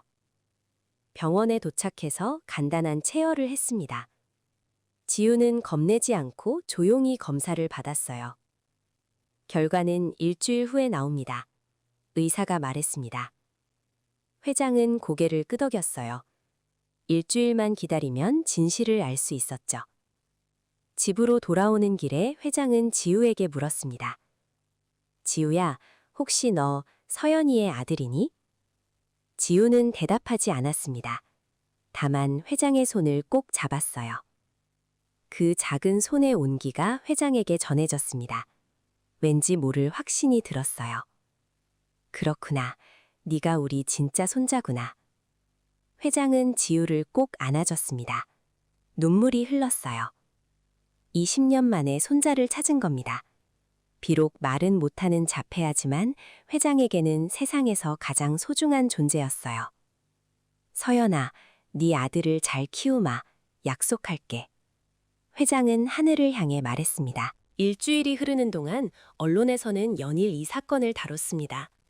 재벌가 살인사건, 20년 만에 진실 밝혀져. 자폐아가 그린 그림이 범인 잡아. 형이 동생 아내 살해, 충격적 진실. 신문과 방송이 떠들썩했어요. 하지만 회장은 언론을 차단했죠. 지우를 보호하기 위해서였어요. 드디어 DNA 검사 결과가 나왔습니다. 회장은 혼자 병원을 찾았어요. 축하드립니다, 회장님. 지우군은 회장님의 친손자가 맞습니다. 의사의 말에 회장은 눈을 감았습니다. 예상했던 결과였지만 확인하니 감격스러웠어요. 그럼 어떻게 지우가 살아난 겁니까? 아마도 서연 씨가 사망하기 직전 아이를 낳았을 가능성이 있습니다. 조산이었겠죠. 의사가 설명했습니다. 그리고 누군가 그 아이를 발견해서 살렸을 겁니다. 회장은 고개를 끄덕였어요. 기적 같은 일이었죠. 서연이가 마지막 힘을 다해 아이를 낳았구나. 회장은 눈물을 흘렸습니다. 집으로 돌아온 회장은 온 가족을 모았습니다. 중요한 발표가 있다. 회장이 말했습니다. 지우는 우리 진짜 손자야. 민우와 서연의 아들이지. 손자 여사는 그 자리에서 주저앉았어요. 정말입니까? 지우가 우리 손주라고요? DNA 검사 결과가 나왔어. 지우는 틀림없이 우리 혈육이야. 손자 여사는 지우를 껴안았습니다. 손주야, 우리 손주. 할머니가 20년을 기다렸단다. 손자 여사는 울며 웃었어요. 기쁨의 눈물이었죠. 회장도 지우를 안아주었습니다. 지우야, 이제부터 넌 이 집의 정식 상속자야. 할아버지가 모든 걸 지켜줄게. 지우는 여전히 말이 없었습니다. 하지만 처음으로 환하게 웃었어요. 그 미소가 얼마나 아름다운지 모두가 감동했습니다. 말 못하는 아이의 미소가 모든 걸 말해주고 있었어요. 대호의 재판이 시작됐습니다. 법정은 사람들로 가득 찼어요. 언론과 방청객들이 자리를 메웠죠. 대호는 피고인석에 앉아 있었습니다. 수감 생활로 야윈 얼굴이었어요. 눈가에는 깊은 그늘이 드리워져 있었죠. 검사가 일어섰습니다. 피고인 강대호는 20년 전 동생의 아내 서연 씨를 살해하고 시신을 은폐했습니다. 검사의 목소리가 법정에 울렸어요. 범행 동기는 재산 상속이었습니다. 동생이 사망한 후 서연 씨가 아들을 낳으면 후계자 자리를 빼앗길 것을 우려해 범행을 저질렀습니다. 검사는 증거물들을 제시했습니다. 지우가 그린 그림들이 스크린에 비춰졌어요. 이 그림들은 6살 자폐아 지우군이 그린 것입니다. 놀랍게도 범행 현장을 정확히 묘사하고 있습니다. 방청석에서 탄성이 터져나왔습니다. 그림들은 너무나 생생했어요. 특히 주목할 점은 지우군이 피해자 서연 씨의 친아들이라는 사실입니다. DNA 검사로 확인됐습니다. 검사가 서류를 들어올렸어요. 지우군은 엄마 뱃속에서 범행을 목격했고 그 기억을 그림으로 표현한 것으로 추정됩니다. 재판장이 대호를 쳐다봤습니다. 피고인, 검사의 주장을 인정합니까? 대호는 천천히 일어섰어요. 목소리가 떨렸죠. 네, 모두 사실입니다. 법정이 술렁거렸습니다. 저는 욕심 때문에 사람을 죽였습니다. 변명의 여지가 없습니다. 대호는 눈물을 흘렸어요. 서연 씨와 뱃속의 아기에게 용서를 구합니다. 하지만 용서받을 자격이 없다는 것도 압니다. 대호는 깊게 절했습니다. 방청석 뒷자리에 회장이 앉아 있었습니다. 옆에는 순자 여사와 지우가 함께 있었어요. 지우는 피고인석의 대호를 조용히 바라보고 있었습니다. 어떤 감정도 드러내지 않았어요. 검사가 구형을 시작했습니다. 피고인의 범행은 치밀하게 계획된 살인입니다. 피해자는 임신 8개월의 몸으로 아무런 저항도 할 수 없었습니다. 검사의 목소리는 단호했어요. 피고인은 범행 후 시신을 은폐하고 가출로 위장했습니다. 메모까지 위조하며 완전 범죄를 꾀했죠. 검사는 당시의 메모 사진을 제시했습니다. 게다가 20년 동안 범행을 은폐하며 평범하게 살아왔습니다. 회사 전무로 승진하고 결혼까지 했습니다. 반성의 기미도 없었습니다. 검사가 방청석을 돌아봤어요. 피해자의 가족들은 20년 동안 고통 속에 살아왔습니다. 특히 피해자의 시어머니 박순자 여사는 손자를 찾기 위해 전 재산을 쏟아부었습니다. 순자 여사가 눈물을 닦았습니다. 따라서 검찰은 피고인에게 무기징역을 구형합니다. 법정이 다시 술렁였습니다. 무기징역은 가장 무거운 형벌이었어요. 변호사가 일어났습니다. 대요를 위해 고용된 변호사였지만 할 말이 별로 없었죠. 재판장님, 피고인은 깊이 반성하고 있습니다. 자백도 했고 유가족에게 용서를 구했습니다. 변호사의 목소리도 힘이 없었어요. 또한 피고인은 그동안 성실하게 회사 업무를 수행했고 가정을 꾸려왔습니다. 일시적인 욕심으로 큰 잘못을 저질렀지만 본래는 선량한 사람입니다.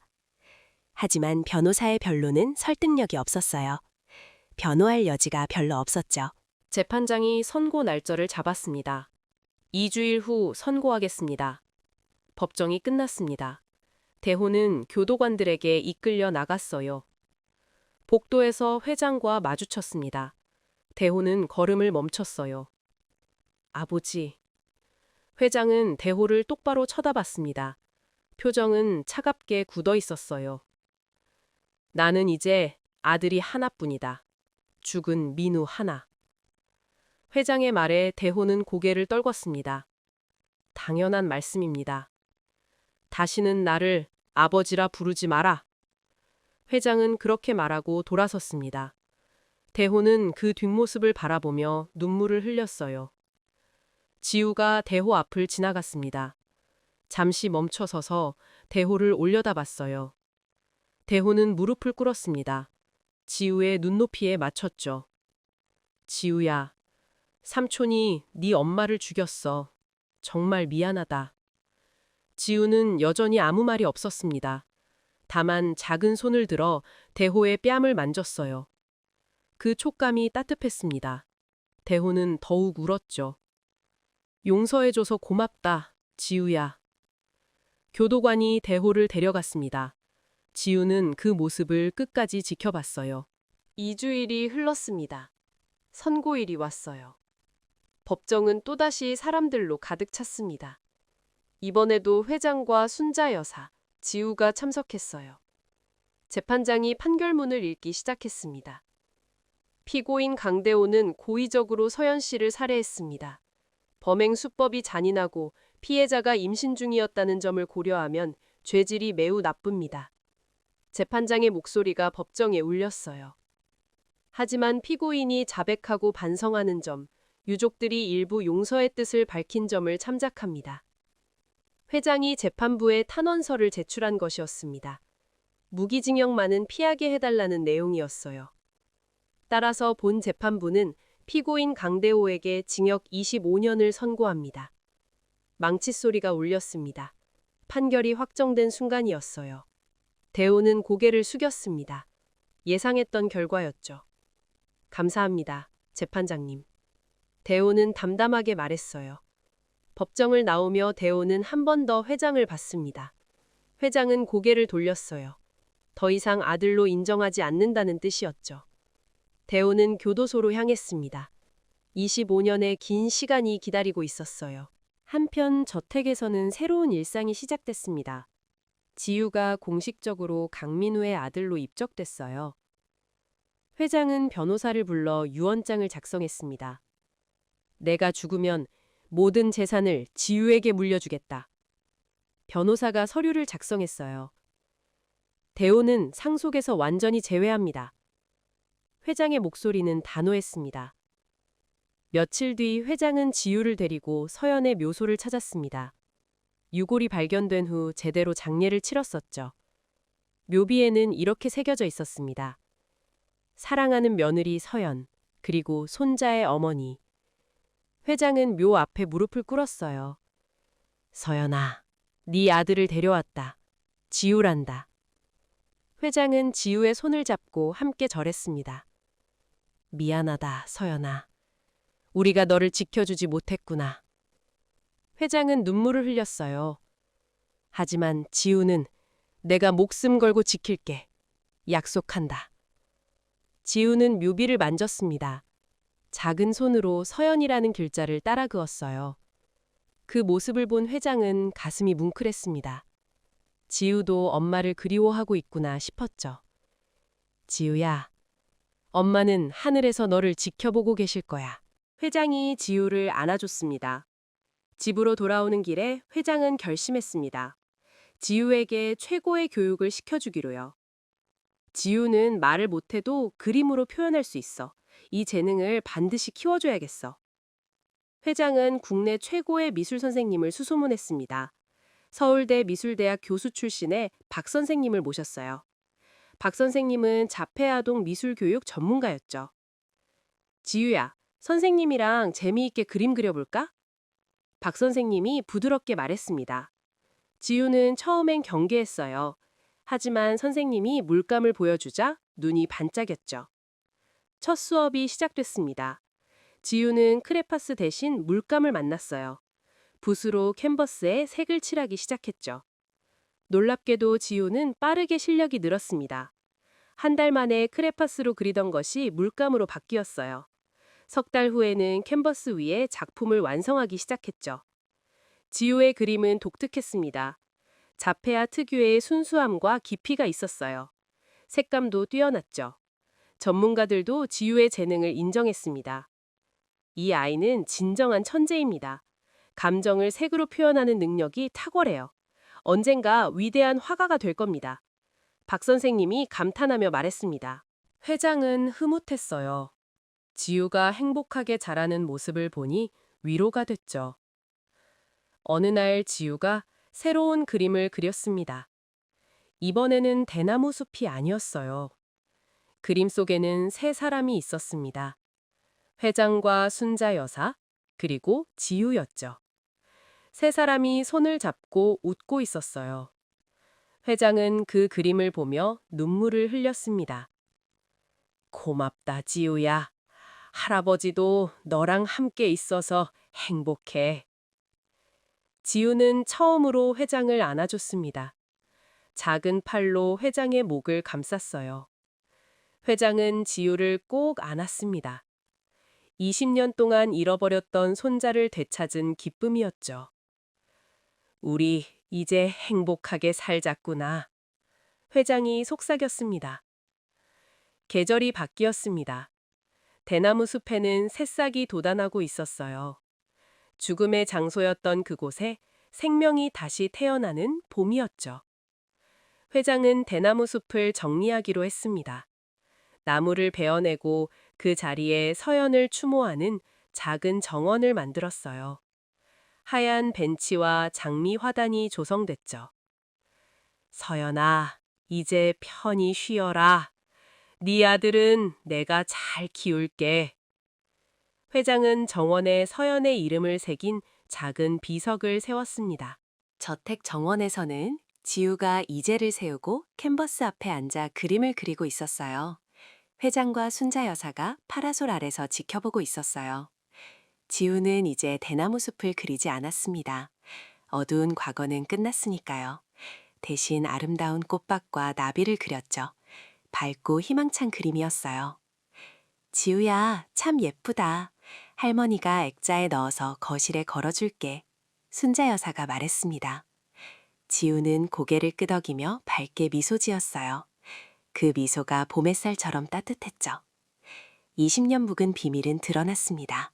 정의는 실현됐어요. 범인은 벌을 받았고 피해자는 명예를 회복했죠. 그리고 기적처럼 살아남은 아이는 사랑받는 손자가 됐습니다. 새로운 시작이 펼쳐지고 있었어요. 1년의 시간이 흘렀습니다. 지우는 이제 7살이 됐어요. 말은 여전히 하지 못했지만 그림 실력은 날로 발전하고 있었죠. 어느 날 박 선생님이 회장을 찾아왔습니다. 표정이 들떠 있었어요. 회장님, 좋은 소식이 있습니다. 무슨 일이십니까? 지우의 그림을 전시회에 출품하고 싶습니다. 국제 아동 미술 대회가 다음 달에 열리거든요. 회장은 놀랐습니다. 지우가 그 정도 실력입니까? 네, 충분합니다. 아니, 충분한 정도가 아니라 수상 가능성도 높습니다. 박 선생님이 자신있게 말했어요. 회장은 지우와 상의했습니다. 물론 지우는 말로 대답하지 못했지만 고개를 끄덕였어요. 하고 싶다는 뜻이었죠. 한 달 동안 지우는 출품작을 준비했습니다. 주제는 자유였어요. 지우가 선택한 소재는 가족이었죠. 커다란 캔버스 위에 세 사람이 그려졌습니다. 회장과 순자 여사, 그리고 지우였어요. 배경은 봄날의 정원이었죠. 그림에는 따뜻한 햇살이 가득했습니다. 세 사람은 손을 잡고 웃고 있었어요. 행복한 가족의 모습이었죠. 우리 가족. 박 선생님이 작품 제목을 지어줬습니다. 지우는 고개를 끄덕이며 동의했어요. 대회 날이 왔습니다. 서울 시내 대형 전시관에서 열렸어요. 전국에서 수백 명의 아이들이 참가했죠. 회장과 순자 여사는 지우와 함께 전시관을 찾았습니다. 지우의 작품이 벽에 걸려 있었어요. 저기 있네? 순자 여사가 기뻐하며 가리켰습니다. 지우의 그림은 다른 작품들 사이에서도 단연 돋보였어요. 심사위원들이 작품을 둘러보고 있었어요. 지우의 그림 앞에서 오래 멈춰 섰어요. 이 그림은 특별합니다. 기교보다는 진심이 느껴집니다.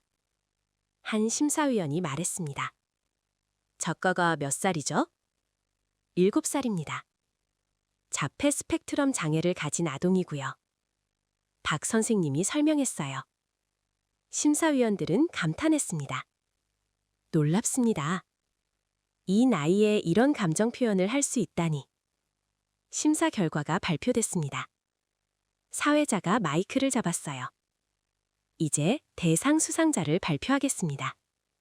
전시관이 조용해졌습니다. 모두가 숨을 죽이고 기다렸어요. 대상 수상자는 작품 번호 123번. 우리 가족. 작가 강지우근입니다.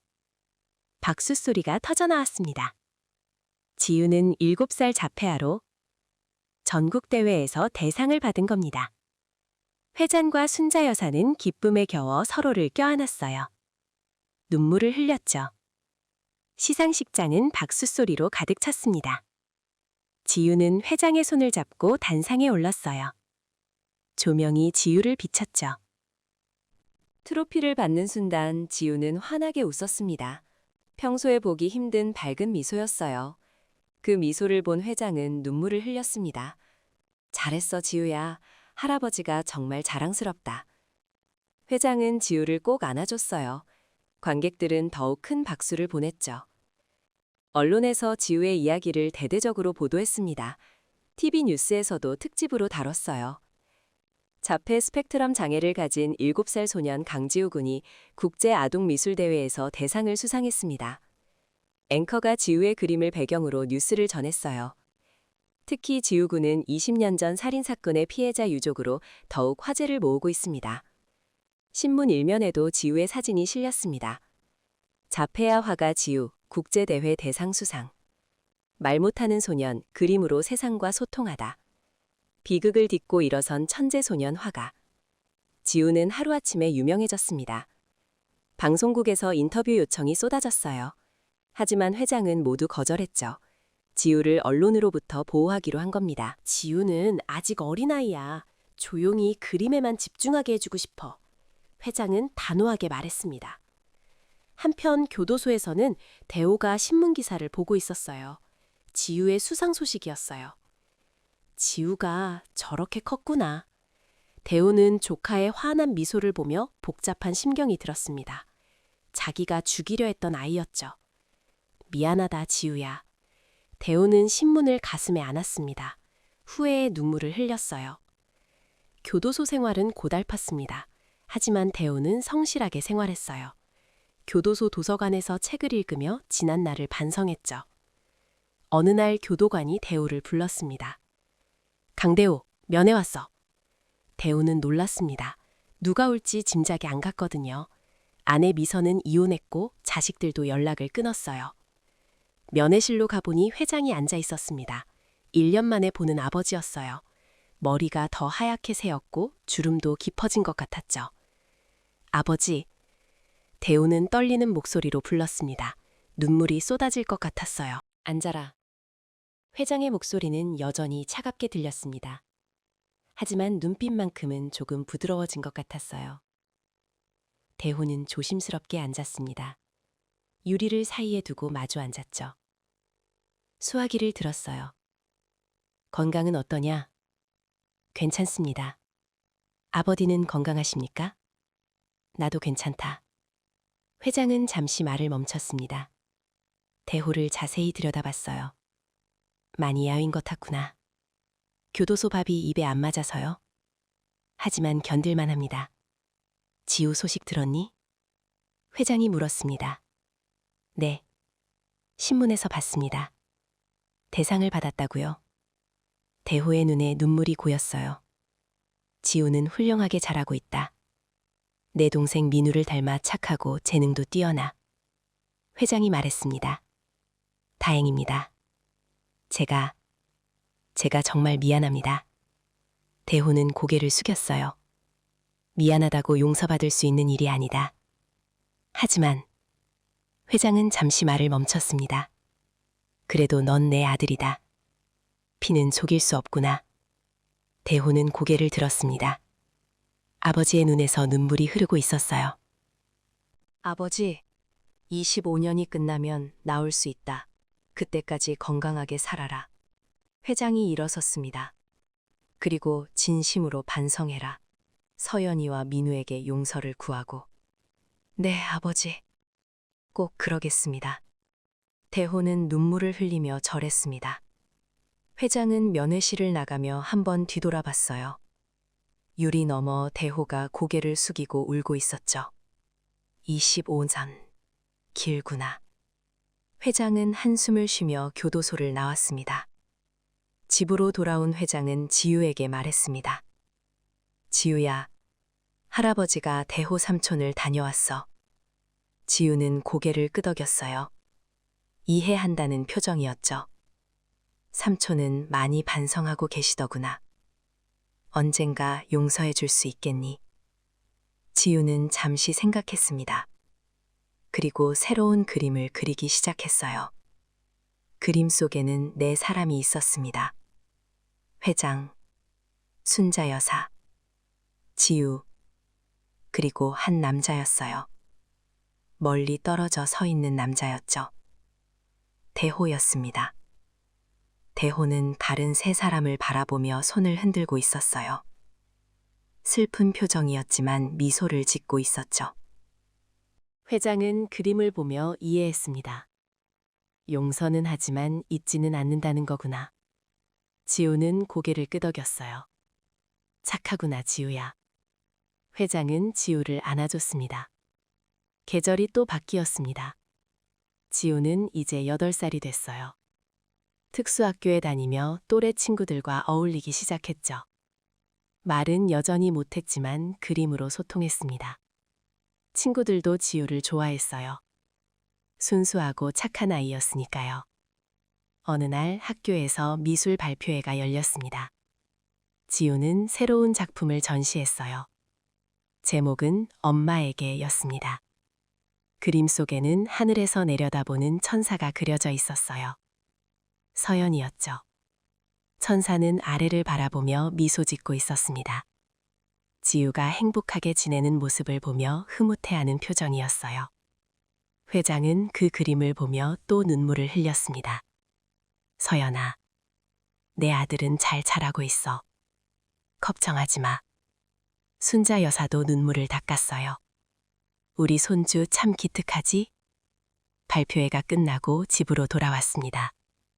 저녁 식사 시간이었어요. 식탁에는 세 사람이 앉았습니다. 회장과 순자 여사, 그리고 지우였죠. 오늘 학교 어땠니? 회장이 물었습니다. 지우는 엄지손가락을 치켜 세웠어요. 좋았다는 뜻이었죠. 친구들이랑 재미있게 놀았구나? 순자 여사가 웃으며 물었습니다. 지우는 고개를 끄덕였어요. 우리 지우 점점 밝아지네. 회장이 흐뭇하게 말했습니다. 식사를 마치고 지우는 자기 방으로 갔습니다.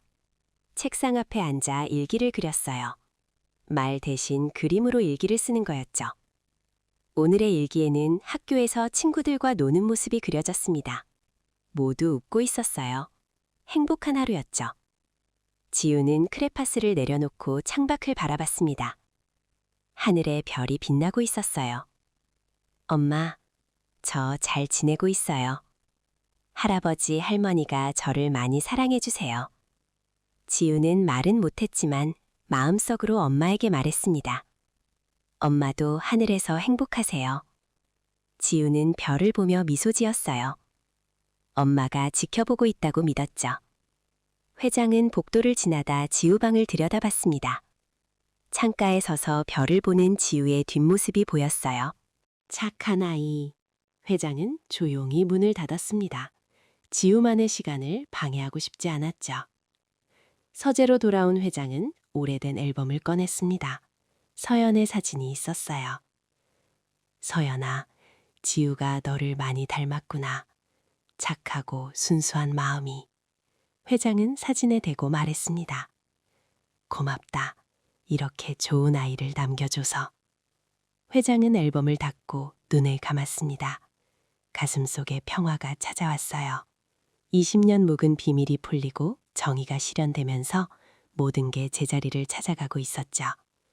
지우라는 작은 빛이 이 집안을 밝히고 있었습니다. 말 못하는 아이였지만 그림으로 진실을 밝혔고 사랑으로 상처를 치유하고 있었어요. 밤이 깊어갔습니다. 저택은 고요했지만 따뜻했어요. 세 사람의 가족이 평화롭게 잠들어 있었죠.